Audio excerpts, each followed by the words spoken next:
Koga's smartphones have come a long way since its first Agora prototype. While that first handset was more old-school BlackBerry than shiny Nexus rival, Koga's latest handset, the Agora 4G, brings a level of sophistication and elegance that doesn't seem to gel with the $229 price tag. This particular model, the third official release to come from the Australian tech company, shares its branding with BenQ, a company better known for monitors and projectors than smartphones in Australia. The association has definitely helped Koga here. The hardware itself is both nice to look at and comfortable to hold. If it weren't for the Koga branding on the back of the device, anyone looking at the phone would have a hard time believing that the phone only costs $229. The 5-inch screen means the Agora 4G is competing against the likes of the Nexus 5, Galaxy S5 and HTC One M8, yet for a far cheaper price. Kogan Agora 4G Review. From a technical standpoint, the Agora 4G is essentially the same phone as the quad-core Agora Koga released last year, with the addition of LTE connectivity.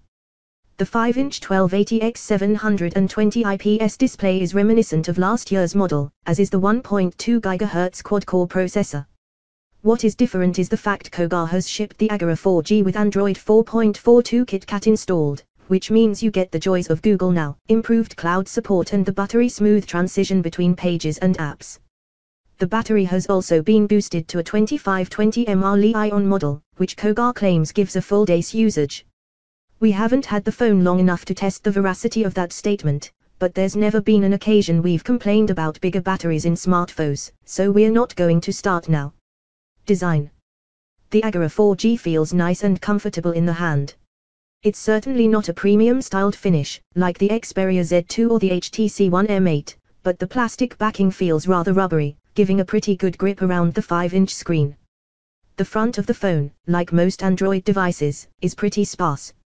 Below the screen are the 3 traditional Android soft button back, home and recent apps, while the 2MP front-facing camera sits above the screen. Strangely, the phone's speaker on our review unit had a distinct coppery appearance that seemed at odds with the design of the rest of the phone.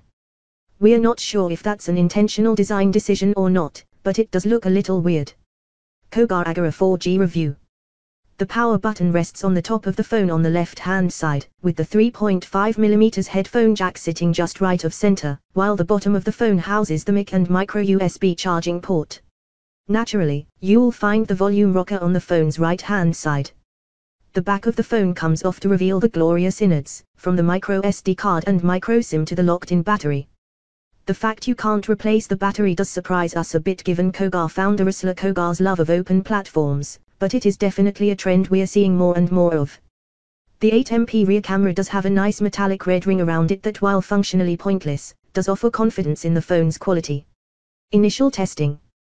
We were only given 48 hours with the Agora handset, so we're not confident laying down a definitive opinion on the device, but we can say that from the limited time we had, we were suitably impressed. The phone feels snappy. Loading a web page via the Chrome browser or playing a game like Dino Hunter is fairly fast and responsive, even if it is a little bit slow to load. Kogan Agora 4G Review. Flipping between pages on the home screen or cycling through photos is fast and responsive, just like you'd want it to be. The 8MP camera seems fairly serviceable, although it's not going to set the world on fire. In our early testing, it seemed to struggle with focusing, with shots coming out blurry regularly. You can get the phone to focus, but the end result seems a little washed out compared to the quality of shots you'll get from phones like the Galaxy S5 or iPhone 5s. The screen itself is more than serviceable, although colors don't pop like they do on an AMOLED screen. Not that you would expect them to for the price you're paying though. Kogan Agora 4G Review. But the real question is the LTE performance. We threw in a Telstra 4G SIM and ran speed test a few times in North Sydney, and the results were definitely respectable. Ping times consistently hovered around the 40 ms mark, with downloads consistently working around 30 Mbps and upload speeds around 23 Mbps. Early verdict. Kogan Agora 4G Review. Just running through the spec sheet of the Kogan Agora 4G, there are plenty of attractive selling points on offer. From the HD screen and the quad-core processor to the 2350 mAh battery and inclusion of KitKat, the phone's features list reads like it comes from a much more expensive class of phone. But for a $229 device, what is on offer is almost unparalleled. While the Thanks for watching my video. Subscribe my YouTube channel for more latest updates.